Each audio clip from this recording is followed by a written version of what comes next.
खरं तर तंबाखू मुक्तीची शपथ आता आपण काही वेळापूर्वी घेतली, मात्र आता राज्यामध्ये विशेषतः साताऱ्यामध्ये एक मोठी कारवाई पोलिसांनी केली. जवळपास 6,000 कोटींचं ड्रग्ज पकडण्यात आले. कशा पद्धतीने बघता आपण त्या जिल्ह्यातून? आपण बघतो की तंबाखू मुक्तीचा असेल, व्यसनमुक्तीचा असेल, या सगळ्यावर शासन खूप मोठं काम करतं. त्याचाच भाग म्हणून आपण बघितलं असेल की अशा मोठ्या मोठ्या कारवाया होत आहेत. खास करून आज साताऱ्यात झालेली कारवाई त्याचं प्रतीक आहे. भविष्यामध्ये या सगळ्यांच्या पुढील जो बेकायदेशीर तंबाखू विक्री असेल किंवा ड्रग्सचा विषय असेल त्याच्यावर खूप कडक कारवाई या निमित्तानं करण्याचं धोरण शासनाचं आहे. आणि सगळ्यांना कारवाई होते आणि अशा सगळ्या बेकायदेशीर कृत्यांना आळा बसला पाहिजे. त्यासाठी शासनानं आणि खास करून संबंधित व्यवस्थेनं आणि पोलीस यंत्रणेनं खूप ताकदीनं काम करावं लागतं. शरद पवार म्हणजे राष्ट्रद्रोह अशी टीका जी आहे ती संभाजी भिडे यांनी केलेली आहे. कसं पाहता या टीकेकडे? काय नक्की आपली भूमिका आहे? मला या संदर्भातली माहिती घेऊन आपल्याला या संदर्भात बोलू.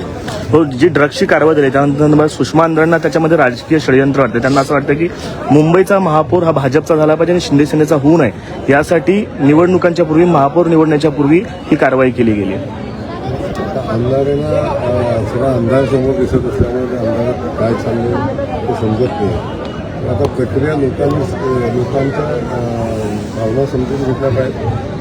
लोक कोणासोबत आहेत हे समजून घेतलं पाहिजे आणि किमान आता लोकांनी दिलेल्या जनाधाराचा आधार स्वीकार केला पाहिजे. आपण सगळ्यांनी पाहिलं की सातत्यानं निवडणूक झाली पाहिजे, लोकप्रतिनिधी निवडून आले पाहिजे, अशा पद्धतीची भावना व्यक्त केल्या. त्यानंतर अनेक लोकांच्या जनभावनेचा आदर केला जातो, लोकांच्या मताचा आदर केला जातो. आता लोकांनी मतदानाची प्रक्रियाही पार पाडली. त्याच्यामध्ये आता लोकांनी निर्णय दिलेला आहे आणि त्याचा आदर केला पाहिजे.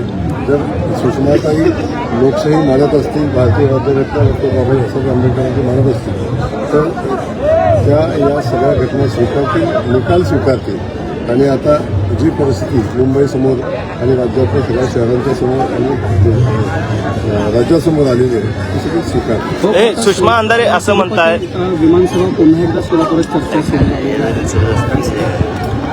लवकरच सोलापूरची तिरुपतीची विमानसेवा चालू होण्यासंदर्भातले प्रयत्न चालू आहेत पण त्यामध्ये लवकरच यश येईल अशा पद्धतीची परिस्थिती आहे आणि सगळेजण सोलापूरची विमानसेवा चालू होण्यासाठी तिरुपतीला चालू होण्यासाठी प्रयत्न करतात. सुषमा अंधारेंनी काल आपल्यावरती टीका केलेली आहे की महिला म्हणून हलक्यात घेऊ नका, जड जाईल, अशा पद्धतीचे एकंदरीत टीका जी आहे त्याच्यावरती. ओव्हरऑल भाजप आहेत, काही शिड्या आहेत, पेनड्राईव्ह आहेत, अनेकांच्या अनेक गोष्टी आहेत आणि जयकुमार गोरेंबद्दल तर बोलायला लावूच नका असं देखील त्या म्हणाले. आईला हलक्यात घ्यायला प्रयत्न किती दिवस जायचे तर शुभेच्छा आहेत त्यांच्याकडे ज्या काय असेल त्यासाठी शुभेच्छा. इम्तियाज जलील असं म्हणाले की मुंब्राच नव्हे तर अख्खा महाराष्ट्र आम्ही हिरवा करू. कुठेतरी पुन्हा एकदा छेडलंय त्यांनी या संपूर्ण. मला वाटतं अशा वक्तव्याला फार महत्त्व देण्याची आवश्यकता नाही. आपण सगळेजण बघतो की हा प्रजासत्ताक दिन साजरा करतो. साजरा करत असताना देश महत्त्वाचा आहे आणि देशामध्ये सामाजिक ऐक्य महत्त्वाचं आहे. तर सामाजिक ऐक्याला तडा जाईल अशा पद्धतीचं वक्तव्य न इम्तियाज जलीलने करावं ना अन्य कोणी करावं. या ठिकाणी सामाजिक ऐक्याला बाधा येऊ नये असं सगळ्यांनी वागलं पाहिजे हे निमित्तानं सांगणं आवश्यक आहे. काल पद्मभूषण पुरस्कार जे आहे ते महाराष्ट्राचे राज्यपाल भगतसिंग कोश्यारी यांना जाहीर झाला आणि त्यावरून संजय राऊतांनी टीका केलेली आहे की महाराष्ट्राचा अपमान करणाऱ्यांना हे पुरस्कार दिले जातात आहे. आता कोण महाराष्ट्राचा अपमान करतोय हा याचं सर्टिफिकेट संजय राऊतांच्याकडून आवश्यकता आहे. मला तरी सर्टिफिकेटची आता पद्मभूषण जाहीर झालेलं आहे तर त्यांचा सन्मान केला पाहिजे.